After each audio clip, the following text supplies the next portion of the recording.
Good morning. Hey, we've all had a coffee. You actually responded back to me. That's amazing. I appreciate that. Let's give a round of applause for everybody that makes an ANYCon available or possible, because I'll tell you, running a conference is no easy task, and having as many folks as you have here today in an awesome venue. Let's give a round of applause for everybody that made this possible.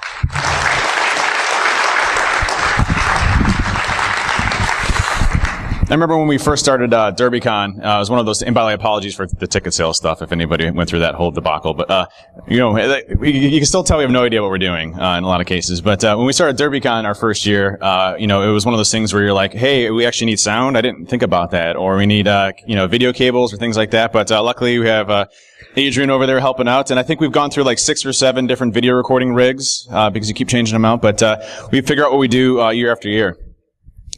So what I'm here to talk about today is really about the industry and how it's changing, but more so around what we need to do. My whole career has been focused on the offensive side of things. Breaking into things and smashing and grabbing and high-fiving and getting DA and coming up with new exploitation techniques. But as we've grown as an industry, that's changed quite a bit, and a lot of my focus now has been on the defense.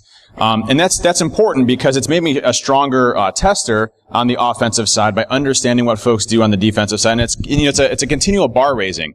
I think this industry is getting a lot better with what we're dealing with, but the bar keeps getting moved up and up and up. Granted, we still have places where you can not so good, but we'll talk a little about that and what we need to do as an industry to kind of move forward. And I'll give you some tips on the defensive side that I've learned that work very well with really strengthening what's happening out there. Just a brief intro of myself. I started off my career working for the intelligence community, doing more cryptography breaking and signals intelligence for the Marine Corps. I spent about a year in Iraq. I spent another 6 months in Bahrain and Afghanistan, and so doing a lot of forensics and signals collection and things like that over there. And I got out and had no idea what I was doing. I was a kid just out of the military, and started with a small consulting shop. And then I ended up landing a gig being the chief security officer for a Fortune 1000 company, Diebold. And so I came in after the voting machines. I just want to throw that out there. That was after. But it was interesting, when I was a consultant, I'd go in and I'd break into these companies, and it would take me, it was always a goal for me. I wanted to get it faster and faster and faster. I think my record for domain admin was like 5.5 minutes or something like that. I wrote a tool called Fast Track back in the day where I plugged it in and literally just hacked they had a DC that had a weak SQL password on it, and I was able to compromise it in like, 3 minutes, 13 seconds or something like that. So that was my record. And so I was super happy about that because, I was like, the fastest one in the company, and I never understood why companies couldn't actually go and understand why this was a problem or understand why they could fix it. And then I became a chief security officer for a Fortune 1000 company, and I realized that hey, business actually has to operate, and you can't just start changing things on the fly. And our company at Diebold decided to stop patching for 2 years because they didn't want to impact the business. Now that changed substantially. Really good program there nowadays. But it was interesting to see that. And then, I had a perfectly great job, working as a chief security officer. I was one of the youngest VPs in Diebold history. And I just decided one day that it wasn't the right thing for me, and I wanted to start my own companies. And it was good timing too, because my wife was just pregnant with twins. So, leaving and doing a startup where you don't know if you're going to have any money or not, in the basement of your house is a really good time to start a company. And, so my wife is awesome and supported me. And I started Trusted Sec and Binary Defense. Trusted Sec is a consulting company, and I get to, what's great about that is I get to hire all my friends and family to basically go and do stuff that we do really good stuff with on the consulting side. And then Binary Defense is a monitoring detection company, managed security operations center, where we have a 24/7 SOC and all that good stuff. But what's cool about that is we have a agent that we put out to our customers, and it's been fun building that out and actually having developers that can really do code, because my code is literally hey, if it works, it's good. So I'll spend 3 hours at night coding something, give it to them, and kind of moving from there. But I've been fortunate. I started a conference with a lot of my friends, DerbyCon. I help with the TV show Mr. Robot. So a couple of the skits that you've seen out there on the Mr. Robot show I've helped with. What's also fun is wait for season 3. It's going to be super cool. And then a lot of the stuff on the news, CNN, Fox, and all that other things. I'm also one of the sexiest men alive. I always like using this one. If you haven't seen it before, I was on the Katie Couric show, but I was a lot heavier then. That's Big Dave, and I'm Little Dave. Was it 2 years ago, Katie Couric, I was on the Katie Couric show, and I hacked into some lady and hacked her computer and was monitoring her house and everything on TV. And when I did it, they said, coming up next, one of the world's sexiest men alive, and it was Benedict Cumberbatch from Sherlock, but they removed the up next piece for a second and had my face there. So, you know, I'm keeping it. So, you know, if you look at our industry, from 10 years ago to 15 years ago, we are getting better. And I truly believe that. I believe it's harder for us as attackers, to get into a lot of different companies. Now, that's not a blanket exception. There are companies out there that have a lot of issues when it comes to security. But as an industry as a whole, I believe we're getting better because the techniques that I have to do, the techniques that I have to leverage, I have to keep upping my game, to get into these companies. I have to use, you know, app bypass techniques. I have to use ways of manipulating how my traffic's looking. I have to go to RFC, compliant protocols like HTTPS and use legitimate traffic. You know, I have to do things now that are much different than what I had to do 10 years ago. And it's happened very quickly. I would say probably over the past 5 to 6 years, we've taken some evolutionary jumps into how we're defending our networks. Now, again, it's not great all across the board, but there's a lot of promise in this industry, around getting better. And that's really because of you. I remember going to DEF CON 9, and there was 150 people at Alexis Park, you know, and it's a bunch of folks just kind of talking around a pool. And now we have, 20,000 people at DEF CON. You know, this industry is filled with so many different brilliant people that are trying to do different things, and figuring out different ways of just hacking around to get better at what we do on defense. And it's interesting because, you know, we used to use, 10 years ago, fear, right? Fear was our big driver for getting permission because we didn't have the data that we had today. We didn't have WannaCry happening in the news and our CEO coming down saying, hey, how does this impact our business? We had to be like, hey, how many times have we heard Target, right? You know, we've used Target for like that was like 10 years ago, wasn't it? Or 8 years ago or 7 years ago. And we still use that, every single time. So we don't have to do that anymore. We don't have to use fear because I think if you look at the industry, we get it. We understand that as part of doing business and as part of doing IT and if we do technology, security has to be a part of that. Now, we might debate on the percentages that we need for funding or what we need to allocate and what's our return on investment and how do we get metrics around that to actually show our return. Those are all things that we're still getting mature with in our industry. But in most cases, we don't have to argue that fight anymore. You know, we know that as part of doing business, as part of doing IT, security is now an industry that we need to focus on to get better at with what we're doing. If you look at the people, I've got to meet some of the most brilliant people out there, and we all work off of each other. We've created a firestorm of what we're dealing with today because, like, one person will release, some proof of concept code, and then the industry takes it and makes it into a full-fledged way of actually doing something. And we all learn off of each other. I mean, if you look at me, I remember sitting in the IRC chat rooms, on remote exploit when Mutz and the guys that before they started offensive security asking in the chat room, hey, what's the first programming language I should learn? Oh, you should learn Python. And then they helped me groom to me where I'm at today. So we learn off of each other and we're like sponges. And it's really making this industry a lot better based on the collaboration that we have, people coming up and speaking. And I always hear, people talking about like, hey, I don't want to submit at DerbyCon because my stuff isn't good enough. That's not the case at all. If you've done something, your unique experience makes that a unique experience for you to be able to present that. And hopefully, people can take that over and make it better, as we go along. But the truth of the matter is we need to do better. We see a lot of attacks happening. We see a lot of things happening where we can't keep up with the pace of what's happening in the research market, in the industry itself, the underground market, and what we see kind of happening across the news. So there's a lot for us to do better with. And for me, this is kind of my mentality of how I think. Do something today that your future self will thank you for. And so for me, InfoSec is much more than just a job. It's something where I like to focus on and go home. Like, it's funny because my kids go to bed at 8:30 or 9. I have a 9-year-old and twins that are 6. They go to bed at 8:30 or 9-ish, if I'm lucky. And then, my wife will go up and watch Judge Judy or something like that, whatever she watches. And then I'll go program for a few hours. And that's my release and that's my time that I get to, reflex my brain and everything else. And I like doing that, as part of not just a job, but having fun with what I'm doing. And so we have the ability to change things for the better, and we're already doing it. You're looking at medical devices that had security issues, and now they're building security into that, kind of. We have voting machines, hopefully, that kind of. We're getting there, right? We have a lot of work to do. Cars, kind of, right? We have a lot of things that we have to get better at as an industry, but they're at least talking about what we need to do from security. I mean, the fact that we have people on TV that are actually security people talking about things is an absolute amazing thing, instead of, an anchor talking about what WannaCry is and things like that. And so, you look at this industry, we have a lot of work to do, and everybody's a part of what that means. And so that comes from making it better. It comes from us learning from each and every one of us. And what's great about this industry, and I'll show you a video here. This is one thing that Jason Street did. And if you haven't seen it, it's the National Geographic Breakthrough. Was a really good series that Jason did about hacking into a bank and kind of showing what's happening out there. I think Jason puts it well of, listen, he's not an expert in everything. I'm not an expert in everything. But there's somebody in this industry that is. There's somebody in this industry that's really awesome at what they do and is especially unique at what they do. Let's leverage that to be able to go and do what we can. So here's a clip from Breakthrough that I thought was really cool. With over 20,000 hackers in one place, DEF CON's the perfect venue for them. I like how they have the deep voice, by the way. It's like all scary. Hack in Beirut, Lebanon.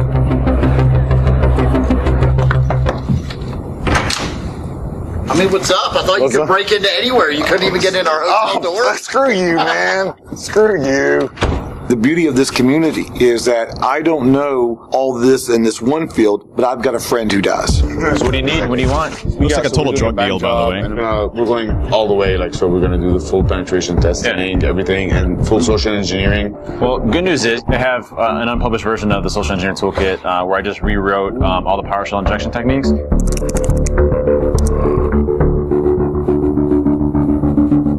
I had a new one I did recently with it. So security guards, have their phones next to them. Right. So I spoofed a text message to the security guard, letting him know that there was an issue outside. He went outside, and then I broke into the building that way. So it works really well. So it's great. It was funny. I was just at a conference called ANYCon, which is a thing put on by CNBC. And it's not a security conference at all. It's talking to business people.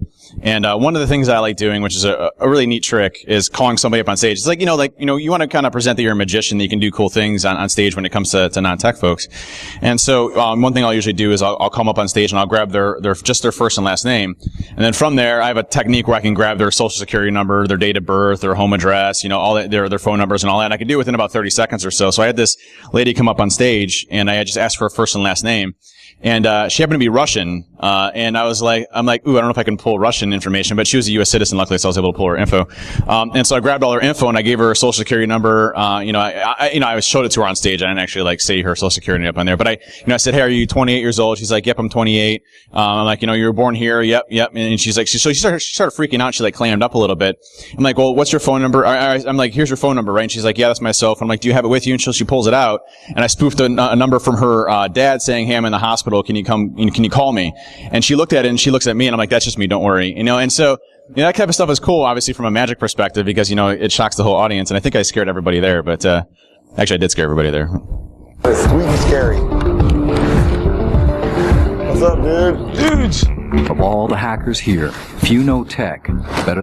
So a funny story about this one, they're recording, they didn't show this. I hope it comes in the bloopers or outtakes. But when Darren came up, Darren and I are good friends, and so I went to give Darren a hug. And Darren was laughing, and he gave me a hug, and his tooth cut me right here. And so I had blood dripping down the side of my face. It was really bad. It was a huge gash. There was dripping blood everywhere. So it took 15 minutes for the blood to stop. And so now the whole joke is Darren's a vampire. And so if you look closely in the video, you'll actually see a gash on the side of my face, where Darren basically bit me in the eye. Darren Kitchen. We know you have some new stuff that's coming out. He's patented one of the most potent devices now in use, and brought several that aren't even on the market yet. So if you need to do any wireless on this engagement, this guy, Pineapple. So it's on right now. My phone's connected to it. Check this out. So someone's already turn off your Wi-Fi. Everybody turn off everything now. I won't do anything to you guys. But yeah, check this out. So we've got basically everyone in the vicinity. Oh my gosh. Right? So basically, man, this is a malicious access point. Think about it from this factor. People go to Starbucks all the time. They go to hotels. Right. When they join those networks, your computer records those settings. So next time you power your computer on, it's like, hey, is Starbucks here? Hey, is this hotel here? And that intercepts that and says, yep, I'm Starbucks. Connect to me. So if I was a bang guy. So that was a fun one. It was cool to be able to do something like that for National Geographic, because they actually followed Jason around. And if you haven't seen it, it's a National Geographic's breakthrough. And they actually go and break into a bank. And it's funny because Jason, walks into a bank.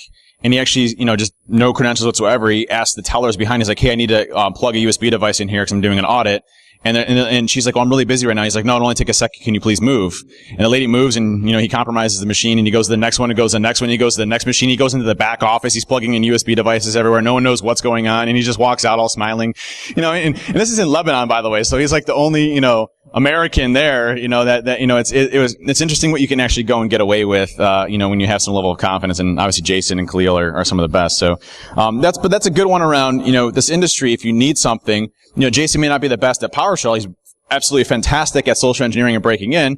Who do you go to when you need some, bypass technique to get around next gen AV or something like that? You go to your friends, that have the ability to go and do that for you.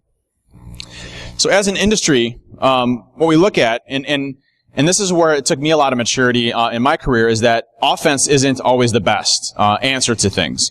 I'd go into a company every single year, and I'd break in, and I'd high-five myself, and then I'd walk out. And then they'd fix the technical findings, and then the next year I'd go in, I'd break in again, and then I'd walk out and high-five myself, and then I'd come in. And then I do, it's a cyclical effect, right? And the companies can never realize why I was able to break in when they fixed the findings that I did. And obviously, if we're on the offensive side, we know that fixing just technical findings doesn't fix the actual issues around the security program or what's actually happening, or even the detection around what we're doing, as attackers. And so I started to learn more about, on the defensive side, what are things that we can do, to make things a lot better out there. And I'll talk a little bit about that. So understanding offense makes defense better, and understanding defense makes offense better. There's some cool things that I've been able to do. Like I was at a customer, and they had carbon black in place. And carbon black, if you build it out over time, can be a very good product for visibility and detection if you implement it correctly. And one thing that they did is they had encoded command variations for PowerShell detected very well. So they had -E, -EC, -EN, -ENCO. Still very much a whitelist approach to detecting PowerShell. I would actually detect PowerShell more on length size than I would any specific commands. But if you look at PowerShell specifically, there's 12 different variations of encoded commands. So I had to come up with a new technique to get around their specific PowerShell detection. And so I figured out a way of being able to leverage encoded command without ever calling PowerShell. And that was the two-string variation, which basically converts my commands to a string eventually once I assemble it, and that got around their watch list. So as an attacker, I had to up my game to get around their detection criteria to become better with what I was doing. And that's awesome. I love doing that. I love working my brain to figure out a way to get around something that they built in. And so if you look at solid layers of security, protection, for me, if you look at a good program, and what actually trips me up is having a good base level of protection. I'll talk a little about that. Detection, so actually going and detecting what we're doing. And I think the industry right now is really focused on that detection piece, which is fantastic. And that's why I see a lot of app whitelisting techniques coming out. I'll talk about that as well. And then deception, building things on top of your network that are enticing to me as an attacker. And I'll talk about some things that you can do today to build some of those in, which is really awesome. And so if you look at methods of detection, it's becoming increasingly difficult because, guys like Sub-T and those guys are creating new bypass techniques for legitimate Windows executables that come out that we're not looking for. Like, is your program designed to look for regsvr32 or CBD, or, WinDebug or any other ones that can actually get remote code execution without actually dropping executables onto the operating system? Most of us will say no, because we are still working on executables. Like today, we're still worried about ransomware, which, if you look at ransomware, it's the same type of hacking that I did back in the 90s in AOL. It's dropping executables that aren't signed by getting users to click on something, right? Whether it's a Word document or something else. And the Word document may use PowerShell, but it's still just a base downloader for an executable in the first place. And so you look at these techniques, we're still struggling with a lot of the basic concepts because we get in that cyclical effect of things around, hey, we need to stop, all these other crazy, hacks. We're not even stopping the basic stuff. And so let's look at a case study real quick on the Eternal Blue and Double Pulsar aspect. So our program's already been close to handling the zero-day angle, right? I mean, we're not even at a point because, hey, the techniques that a nation state was using, i.e. us, was, essentially undetectable, right? So we had a exploit that wasn't published. It was in a experimental part of the code of SME version 1 called Cairo that triggered a exploit that allowed you to get full access to the machine without ever touching disk, right? Kernel exploitation, undetectable. But if you look at what happened with Eternal Blue, things like Emmet that they came out with, or even Windows 10 protections, at the time that Eternal Blue was stolen in 2013, Windows 10 hadn't even come out yet, but we've already ported it to Windows 10 and everything else. So all versions of Windows were vulnerable to this specific attack that was out there. So all of our methods of preventing this did not help us, and so now that whole part of detection starts to come into play. You know, I don't know if you know, but right now with Windows logs, you can look at abnormal patterns of behavior like lateral movement very easily. So if you just grab your event logs, and most of us aren't getting event logs from our workstations in the first place. There's some event logs that are really relevant. So Windows Event Forwarding or something like that, you can push it to your SIM or whatnot. But if you look for event log 4624 with the same source IP address, successfully logged in, network login type 3, which means you're logging in through the network, and you have a key length of 0, which means a lower level protocol like SMB or RPC, you can detect lateral movement in your environment. And so, if we had used something like Eternal Blue or Double Pulsar had been used on our network and it got compromised, we didn't detect it, well, the NSA still needs to move to the systems that they want to target, whether it's the data or the servers. They still need to move from one machine that they either social engineered to get access into or directly exploited, and then to move out to other systems to get access. You would have hit them on the lateral movement piece because it would have been an account that you would have never seen moving from somebody in HR or sales going to other systems on the network. And so those detection pieces around behavior is really important. And so let's talk about protection real quick here. It's one of my favorite slides. I never got the talk for some reason. I don't know why. But we have a lot of stuff going on protection right now. And this industry is really focused on protection. And that's good, because we want to stop everything. But I think as an industry, we recognize that protection isn't always going to work, right? There's always going to be something that happens where our protection capabilities, regardless of what they are, whether it's traditional antivirus or next generation stuff, isn't going to detect or actually prevent what we're actively going and doing. And so if you look at a lot of these newer tools, you can just stop a service, or you can just rename PowerShell, or you can just not use a packer, and get around a lot of the traditional next generation products out there. A good example is with Cylance specifically. You can just rename PowerShell.exe to moo.exe, and then you're all set. You have nothing to worry about, right?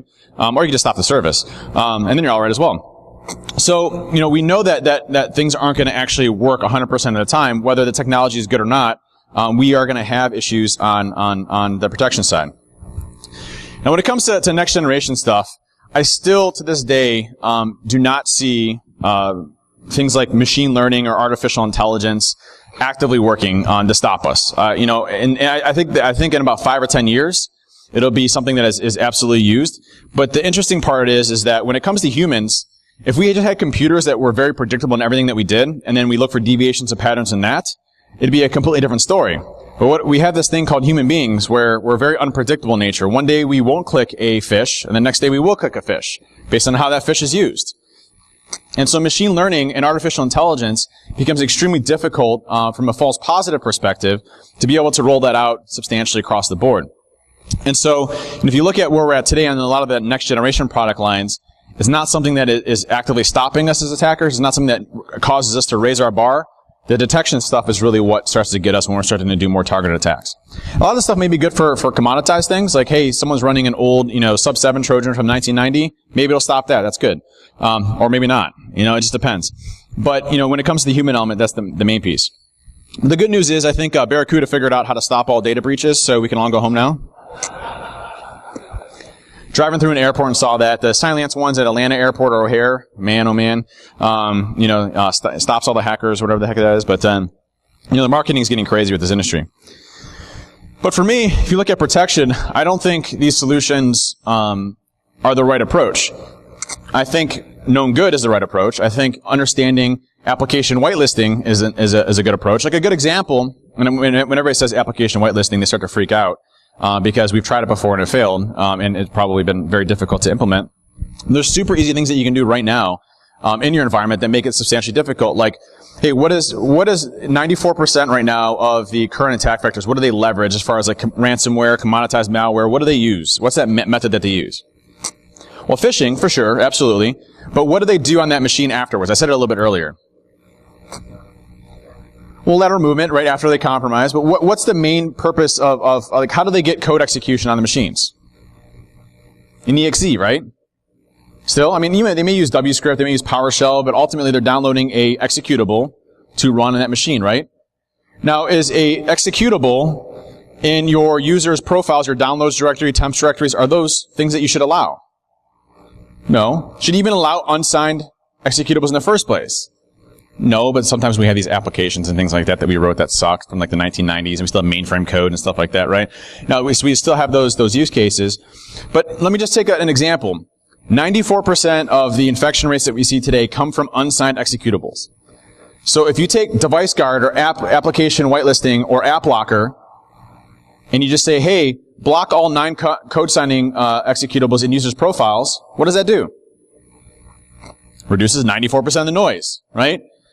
So now you have a very easy way of being able to eliminate a lot of noise, and now let's start to focus on some of the cool stuff. And the fact that ransomware is still a problem is a problem, because ransomware is still using techniques that we used 10 years ago, 15 years ago, when I was, figuring out how to program, back in the day, and probably dressing up like that. Those are things that we find as a problem. Now, what's nice about it, if you implement application control very well, and if you notice, Microsoft's taking a huge stance on it, with Device Guard. Matthew Graber is doing some amazing work. If you're not following Matthew Graber, it's Manifestation on Twitter. He works at Microsoft now, came from FireEye previously to that, and he's been actually pushing Device Guard policies down that are super secure out of the box. Ones that actually take into account, app whitelisting techniques like CBD or Tracker.exe or RegSVR32, methods that you can get remote code execution and circumvent application whitelisting, but are out of the box shut down based on those device guard policies. So there are things you can do today to actually stop that and make it much easier. So if your protection goes out the window, what do you focus on next? And this detection piece of it is one of my favorites. This is where I have most of my fun nowadays, is figuring out detection patterns for really complex things. And they're usually really not complex at all. They're usually pretty easy. Now, there's obviously a big movement moving to the cloud. And we do cloud for everything else. In order for me in a security organization to accept cloud, I have to get either the same level of control or security or greater, right? Or visibility, right? Control, visibility, or protection or greater, right? The same or greater. Does everybody agree with that as an industry? We need to have the same controls or greater, right? Because you don't want to lessen your controls and have less security when you move to something like cloud, right? And the whole purpose of going to a cloud is making things easier, right? So hopefully they have better security. Well, interesting enough, I did an assessment on Office 365.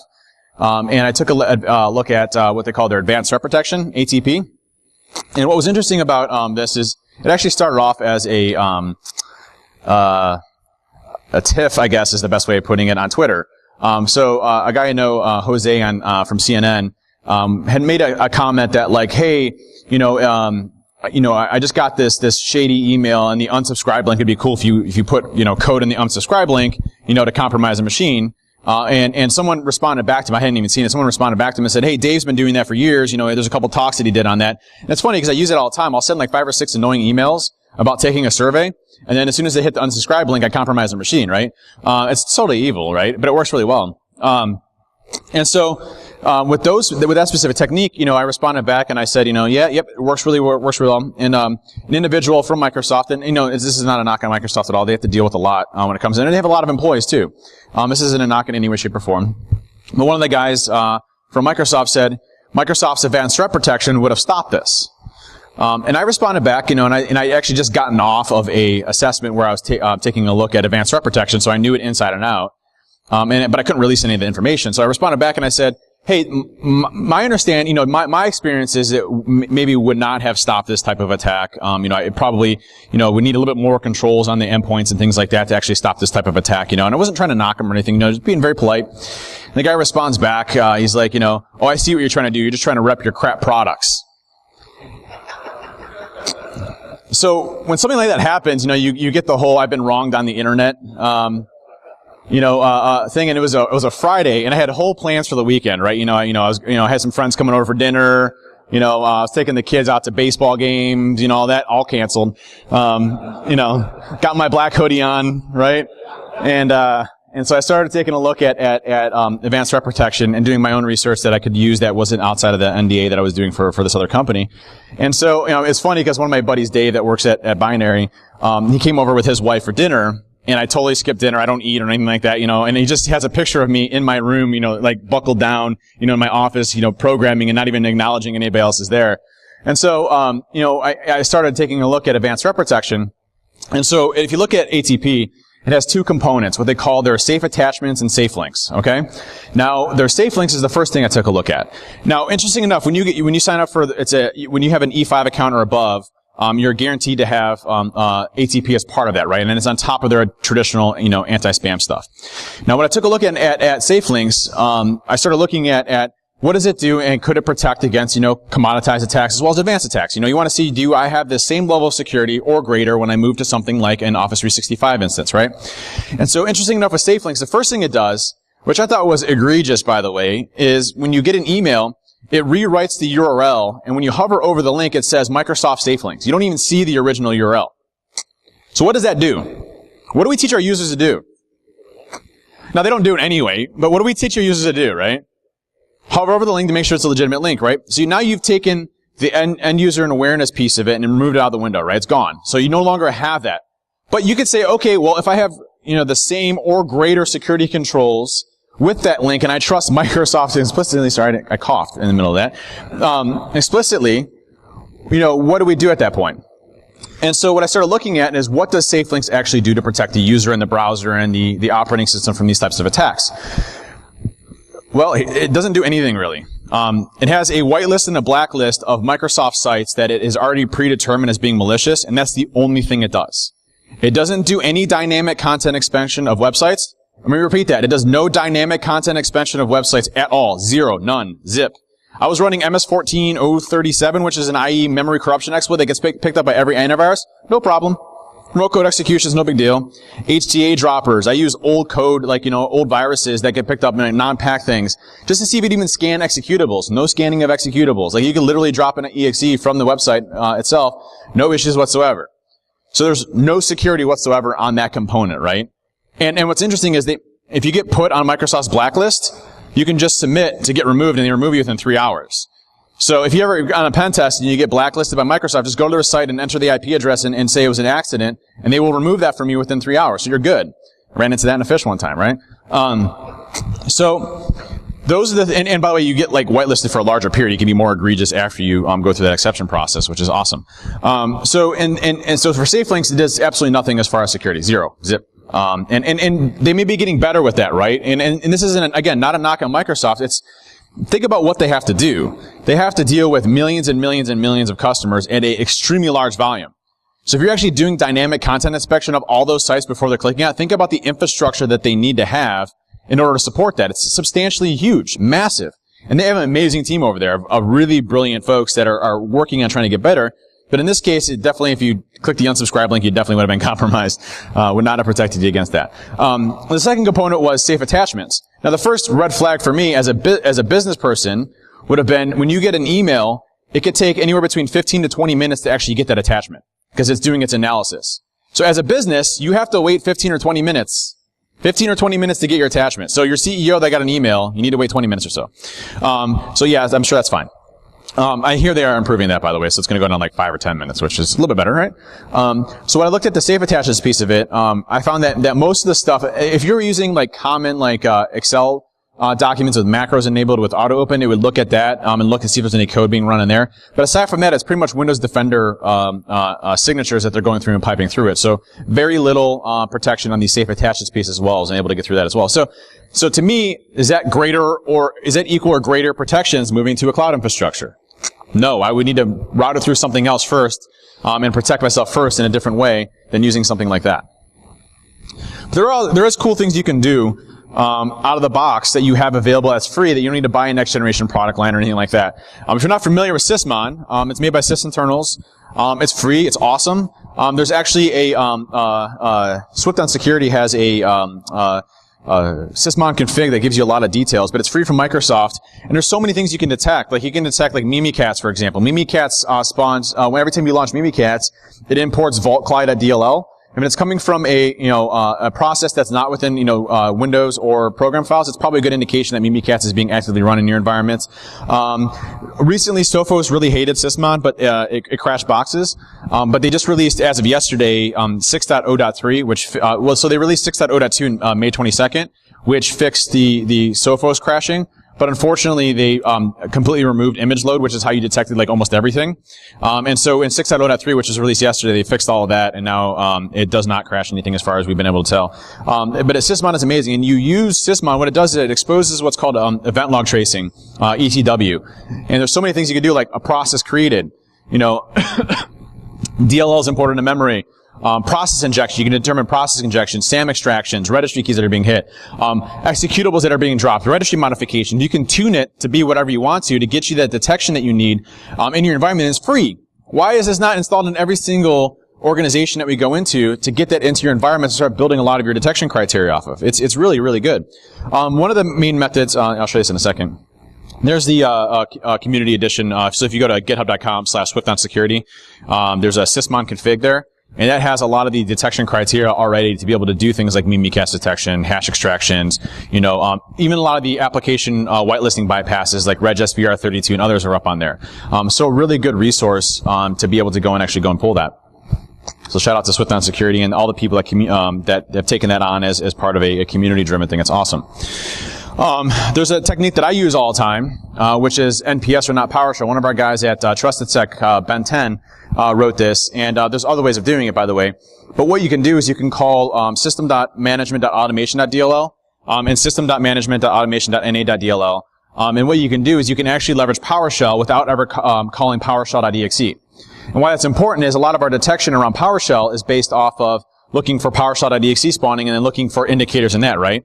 And by the way, for PowerShell, if you're looking for specific words like encoded command and stuff like that, I would highly recommend switching that to why is PowerShell.exe beating out to the internet?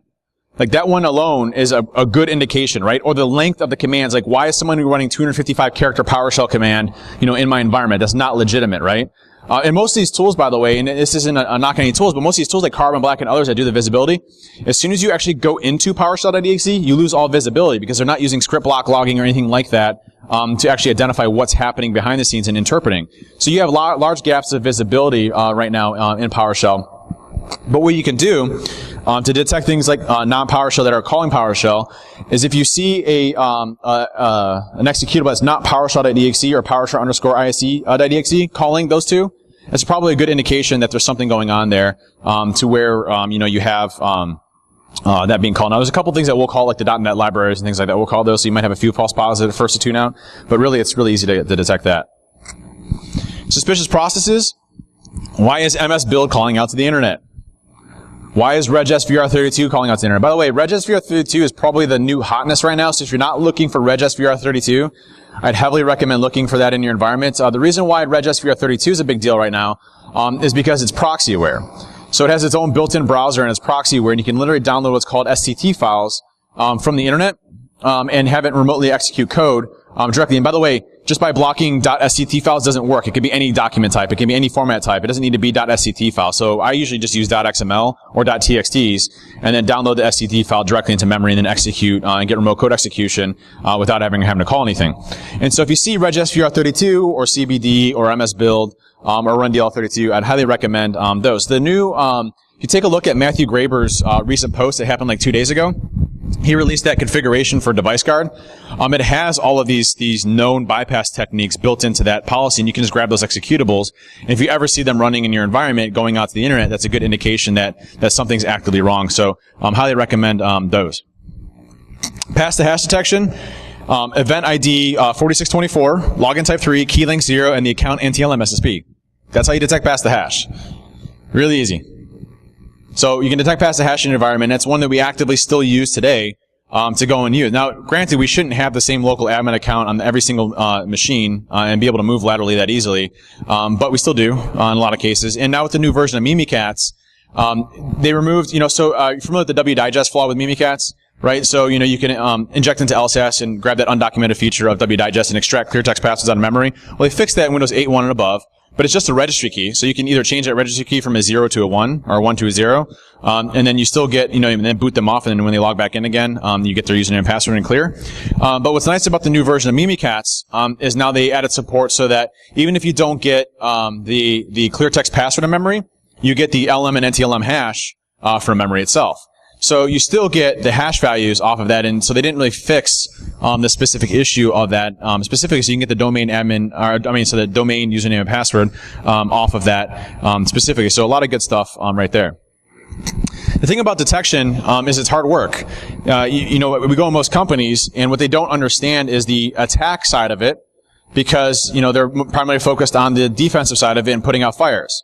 And so in order to do what we need to do, we need to first eliminate the noise, right? Known good. Eliminate the noise. Do at least some basic, stuff, and say, hey, we're not going to allow non-code signed executables in, user directories and things like that. And then from there, we can start building out and reducing the noise to build some of the detection stuff. So let me show you some easy bypass techniques real quick. This is an example of Unicorn, which is a tool that I wrote. So if you're not familiar, it's at github.com/trustedsec/unicorn. And what Unicorn is it's a PowerShell exploitation framework. So originally, when PowerShell is becoming awesome, I actually have the first claim to fame for doing the very first security talk of PowerShell ever. It was at DEF CON, I think 16 or 14 or something like that. And it was called PowerShell OMFG. And it was funny because one of the Microsoft reps came into Diebold and it was like, hey, we have this new thing called PowerShell. It's still in very early alpha, but it's going to be like Bash for Windows. And I'm like, oh, that sounds amazing. And so I started looking at the beta release and then started doing a lot of the stuff. So, I think we released a tool called PowerDump, which I thought was pretty funny, to dump the SAM database out of through PowerShell. And then we did a few other ones as well. So this is a demo of Unicorn. And what's nice about Unicorn is when Matthew Graeber came out with a technique to be able to do direct memory injection of PowerShell, and what happened was you need a 64-bit or 32-bit shellcode, and so you wouldn't always know what platform you're on.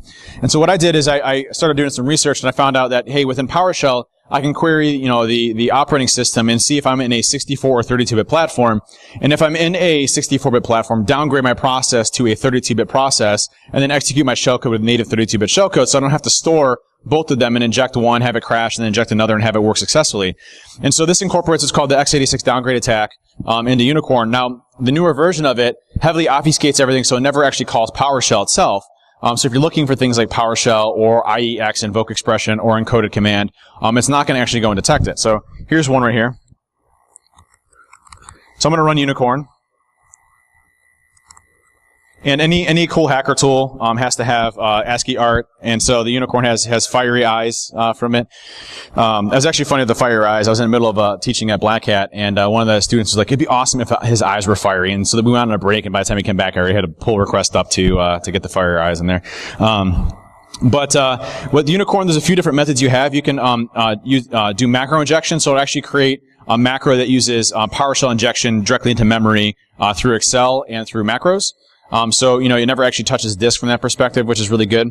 And then you can do the CRT method. So there's a way of taking an executable and converting it to base 64 and then using certutil, which is Microsoft's, certificate utility. You can convert it back to a binary for you. There's also the macro example and then the PowerShell method as well. So I'm going to go ahead and run Unicorn. And that's getting cut off at the bottom here. So let me, there we go. We'll just use Meterpreter. You can use your own payload if you want to. Spell Meterpreter right. Man, I have coffee. All right, and we're going to generate our payload on our IP address, reverse payload on our IP address, and the port that we're going to come back on. Now, when this code gets generated, it generates two files. One is a unicorn.rc file, so it's a Metasploit RC file. You can just import and automatically create your listener and everything else. If you're not familiar with the reverse HTTPS payload, it's going to get picked up by most antivirus out there based on the second stage. So there's what's called a first stage, second stage. The second stage is usually what gets snagged, and the reason for that is because when Metasploit goes to launch, it uses especially in the reverse HTTPS, it goes in and actually pulls out a binary. So you can actually see the MZ header incident. Now, why is that a problem? Why is a HTTPS site downloading an exe a problem? Most people don't allow direct exes to be downloaded from the internet, right? So what you can do is there's a advanced flag called set enable stage encoding to true, and that will actually encode the second stage, so it's just a mangled binary blob of nothing. There's no binary in there whatsoever, and that'll get around your Palo Altos, your Symantec's, and everything else out there from a second stage perspective. So you don't need to worry about it. So it's just called set enable stage encoding to true. And that will use, so it's using what's called Shikata Gaine, which gets picked up by every antivirus vendor out there. if it's a binary, because it's a predictable binary. But since it's over the network, it's actually not a binary at all. It's just a blob of encoded data that's polymorphic. And so there's no way for them to actually flag on that as a pattern over the network. So applying Shikata to that communication stream actually makes it a polymorphic communication and covert channel, very difficult to actually detect against. So it works really well. So let's take a look at what the code looks like. So you can see the code here. Is anybody going to detect on that? I can split up this PowerShell, and I do here in a second. I'll show you. But I'm actually never ever calling encoded command, and I'm running encoded command stuff. And I also chunk up, if you see here, let me find that plus sign here. I chunk up the encoded command stuff, so you're doing automatic decoding of base 64 strings. It'll actually chunk it up so you can't actually look at what's actually happening there. So it becomes, different variation length and things like that, and different variable names. So a very easy way to get around traditional detection, because what I'm doing is just string values and converting to strings of encoded command that it never actually puts that on there. So it works really well and easy to evade antivirus out there and anything, traditional detection. But you can detect on the length, right? Length is this, or PowerShell is beaconing out to the internet. That's probably a problem. Let's take a look at the macro stuff. The macro stuff's wicked. The fact that we still have macros, too, another thing, right? Still that one business process that ruins the whole company. Okay, what do I do? Okay, so that's the macro injection.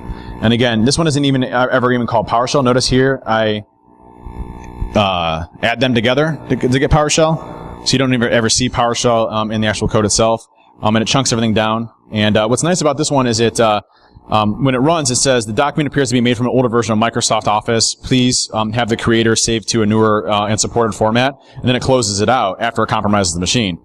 So it makes it look like nothing actually happened on the system itself as it goes through and does it, and then just exits the application. So we're like, oh, that's weird. Okay, never mind.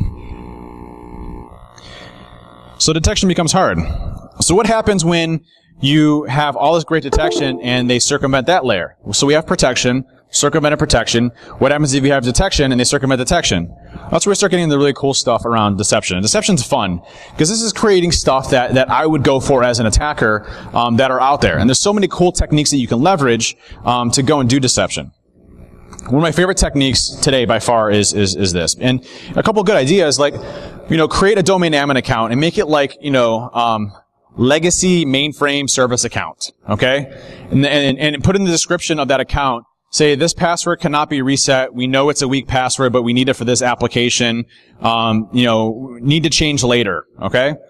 And give it every possible, permission you can possibly imagine. Enterprise admin, domain admin. Make it like the most amazing account that you've ever seen. It's part of every single group you want. This is like the God mode, account in your environment, right? Make that password like 7,000 characters and lock it up in a safe, right? Because you never need that account, right? If you want to make it a little bit more believable, maybe have a scheduled task that runs on a domain controller to log in so it refreshes at times to show that it actually is active. But then what you do is create a honey token. And I'll explain honey tokens here in a minute. But what you can do is, with PowerShell, there's what's called invoke run as. And it uses a API within Windows, set process name W, I think is the API that they call for that. But what it allows you to do is create, if you're familiar with the net only command within Windows, you can do run as and then do net only, and it caches those credentials on that machine. What you can do with honey tokens is create a scheduled task on all your machines and run this PowerShell script. And what it does is it creates a username and a password, but it doesn't actually authenticate to the actual domain, but it stores that password in the clear in memory. So what does that mean? That means when I compromise one machine, and I go to do Mimikatz or extract information from the system itself, there's that domain admin, that's the God mode domain admin. It has all the permissions, it's a legitimate account, but it has a bad password. Now what happens when I go to use that password? Gonna get a failed login attempt, right? Should we ever have a failed login attempt with that account? Ever. That's deception. That's cool stuff that you can do to start tricking us up as attackers, and things that we can use as last lines of defense in our environment to actually go and identify. And so building multiple deception techniques through each phase of attack makes it awesome. It's something that trips me up when I run into it. And it was funny, this is not a pitch at all from our side, but one of our tools that we use for our managed SOC is Vision, and has deception in there. And that's why it's been fun to do all this. I was actually on a pen test the other day, and I saw this. There was a Chronos service account that was building LLM&R. Are you familiar with LLM&R, Local Multicast Name Resolution Protocol? If you're not familiar, what multicast is it when you log into your computer, Your computer then beacons out and says, hey, who has file server 1? Who's this server? Who's this server? And as an attacker, if you're running something like Responder or Envy, you can say, hey, I'm that server, connect to me, and it passes the netNTLM v2 hashes, or netNTLM v1, depending on how you're configured, to the machine automatically. It's like getting free credentials over the network. And so I was doing this pen test for this company, and I didn't realize I had my my Windows machine up, and I saw that there was this Kronos account that was being run over LLM&R, and it was like, Kronos-DA. Man, I spent like 20 minutes cracking that account, tried to use it, got a failed login attempt, only to realize it was my own machine that got me on my own tool that I wrote the code for, that I put that username in there for, that totally, jacked me up. And I was laughing at myself because it literally burned about an hour of my time, going and doing it. And I detected myself, which was really crummy. But, building those things in actually makes a big difference. If you saw this, the French were prepared. They, the French got a heads up that their president was going to be attacked by nation states.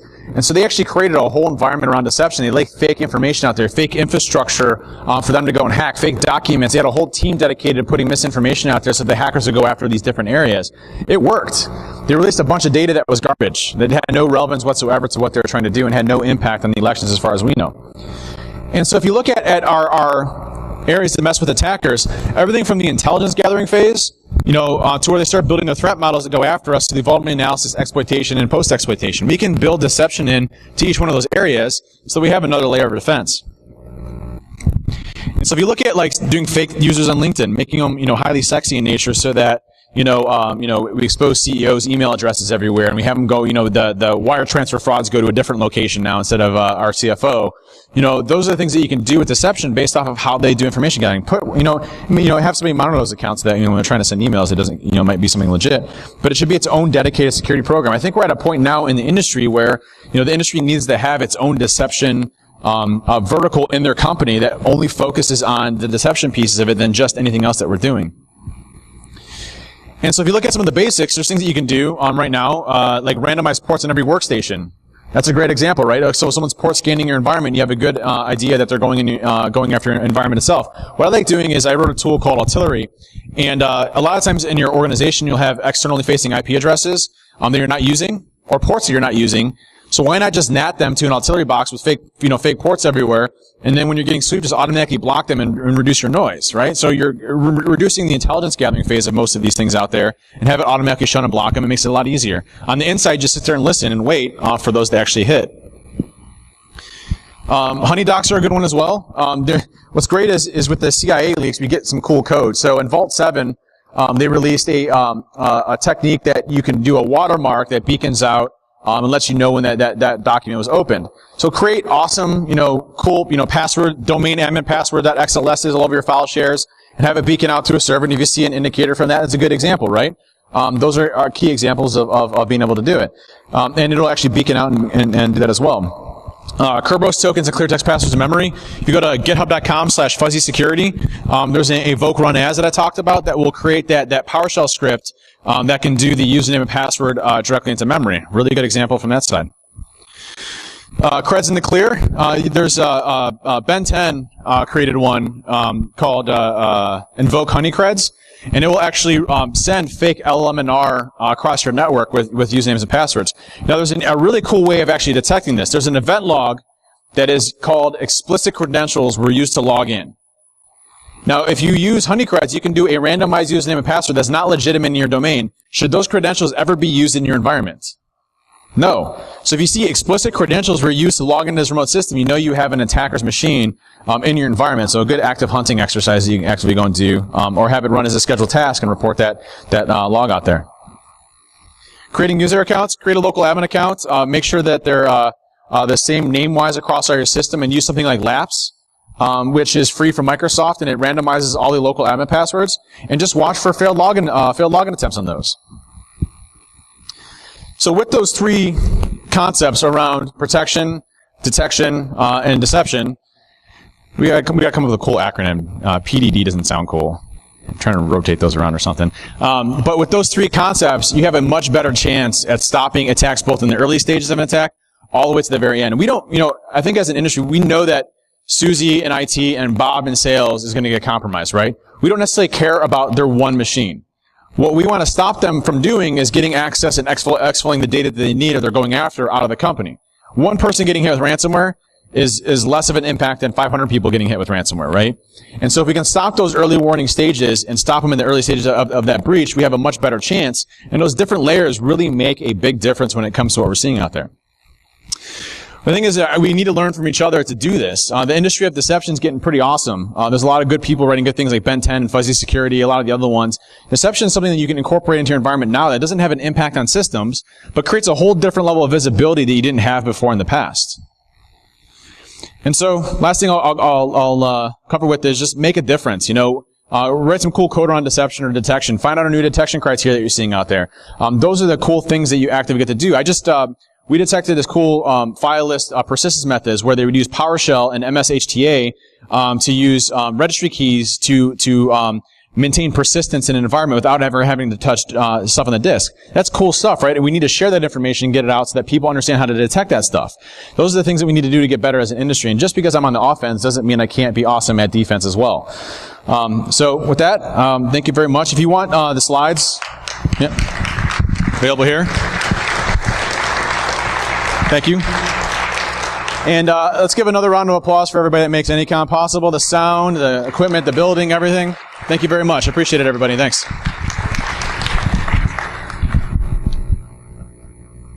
That's it.